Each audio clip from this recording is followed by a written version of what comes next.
Okay, hello and good morning, everyone. Welcome to another Morning Mindset with me, Michelle Dale. We are here this week unpacking the steps that you need to take in your virtual assistant business in order to have a decent operational setup to be able to move forward, get the clients, onboard the clients, make money, take in more clients. And that's basically how it rolls here. But, there are super efficient ways to do things. There are ways that you can do things and set things up that are going to save you so much time, so much money, quite a lot of stress and heartache too. If I think about it over the years, about the number of times I've tried to constantly refine and make things more efficient and streamline things more, you end up getting there eventually, but it's a long road. So if someone can actually help you cut all that out, it's definitely worth investing in. So today we're talking about the second step in the online operations segment. It's step 10 in the whole entire process, which is about building your website. So a lot of virtual assistants will say, well, do I really need a website in order to find clients? Actually, no, you don't. You do not need a website to become a virtual assistant and get clients. You can try and hook up on LinkedIn. You can create social pages, that type of thing. However, are you going to really attract those high-end clients? Probably not, unless you have got some really crazy, amazing referral system going in place where, you've got like a super client who's recommending other people to you. So the premise is, if you want a really decent VA business, you're going to need to have a website. So I'm going to share with you just the very basic things that you need on your website. It doesn't have to be like super mega comprehensive, but you need to have certain things on there. So obviously a homepage that's going to showcase your services and tell people exactly what you do in a very, very short space of time. Because obviously when people land on the homepage, which is usually the page that they land on, they are going to need to know immediately whether your service and your business is right for them, and they need to be able to resonate with something on that homepage. So stick to really key core information about the client and about the results that the client's going to get on the homepage. So that's the first thing. Then you obviously need an about page. Don't be shy on the about page. You don't need it to read like a CV or a resume. You need a good, decent about page, which is going to help people learn and understand who you are. Sure, you can talk about your achievements, your academic achievements, your professional achievements, anything like that, but people also need to know who you are, so make sure you include a photo, that type of thing. Then we need to move on to the services page, so you need a really good, decent services page. I personally would put rates on the services page or starting from rates, because it's just good to have that little bit of transparency. One Sourcing itself is a budget system. So basically, we work with a client-specific budget, but I have a minimum budget that I'm willing to work with. My minimum budget is £1,000. Your minimum budget might be something different depending on what services you do, but it's good to always have that minimum budget so the client knows, okay, well, this could be a good potential for me. Nobody wastes anyone's time, that type of thing. So even if you don't want to price and package everything, try to at least have starting from rates on there on the services page for what you're offering. And obviously in One Sourcing, we sell roles and we sell packages, we don't sell services. So that's something you would need to unpack inside One Sourcing. Then there's a blog. Always we have a really kind of good, very simple content strategy happening with virtual assistant business, just to keep things current, to keep you present, to show you're active, that type of thing, and also to demonstrate expertise. And the more blog posts you can create and content you can create that answers clients' questions, the better off you'll be, because you can use that to your advantage inside groups and things like that. Nobody likes spammy stuff inside groups where people are self-promoting the homepage of their website constantly.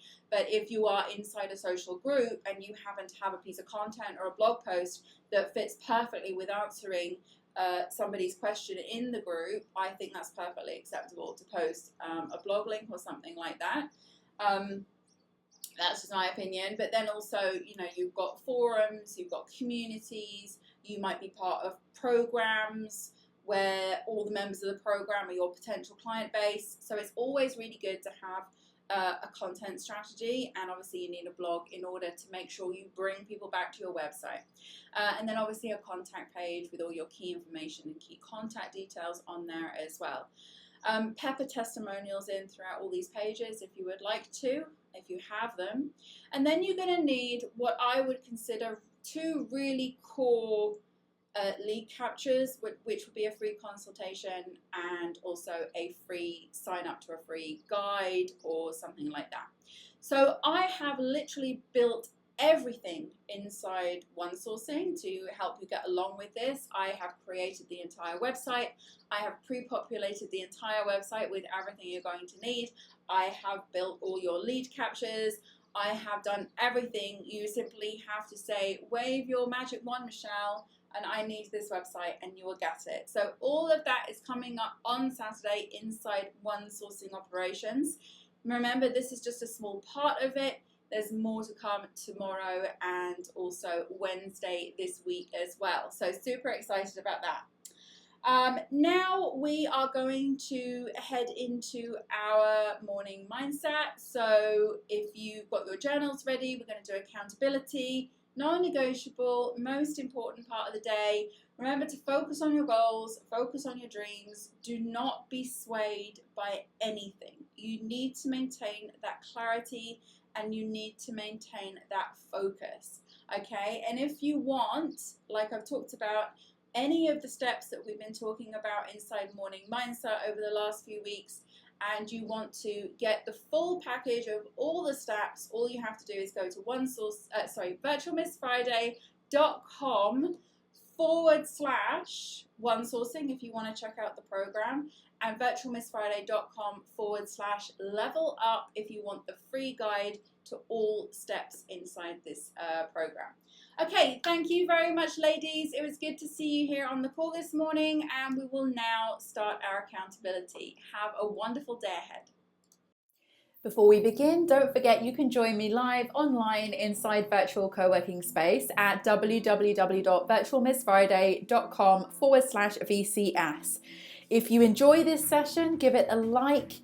I'd love to hear from you, so write me a comment.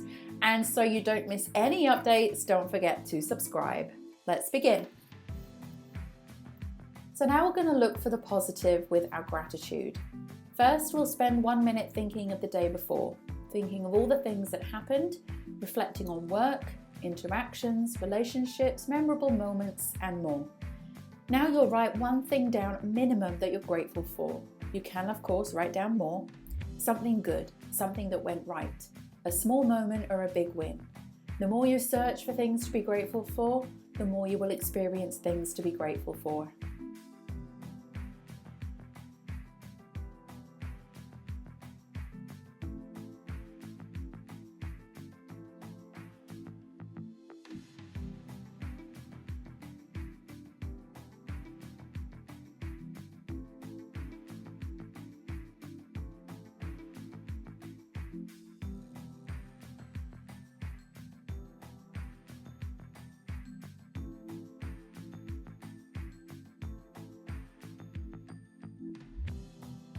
Now we're going to read out your goal.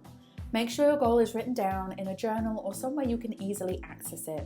Read your goal now, ideally out loud, and commit to this goal. Believe it will happen. And by reading this daily, the universe knows clearly what your goal is, and the things begin to shift in the direction of your goal. Follow your instincts when this happens by taking action.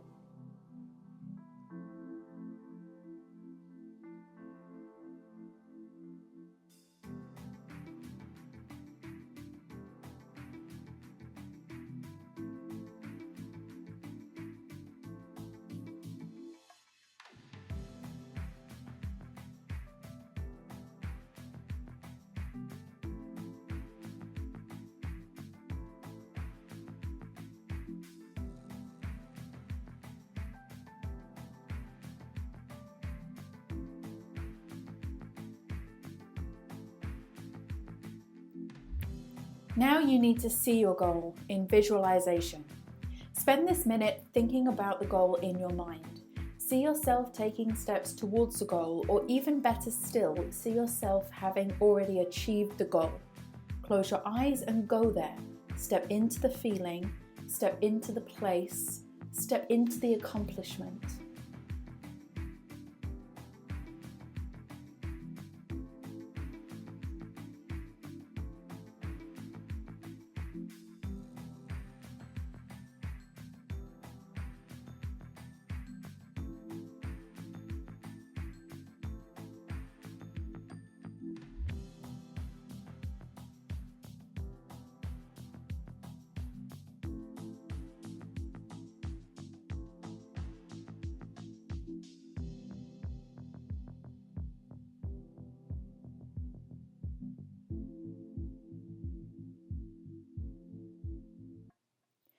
And finally, it's time for your most important task.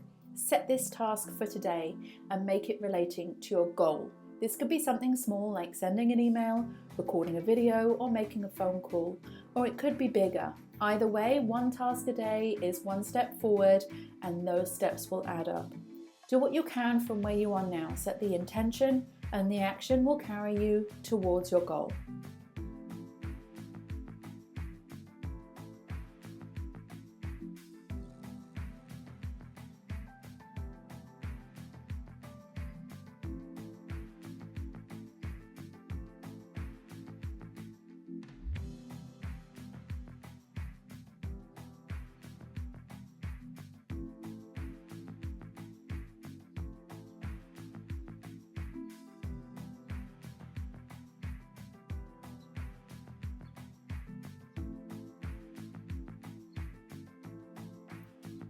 Well done you for completing your daily co-create session. Have a fantastic day ahead, and I'll see you next time.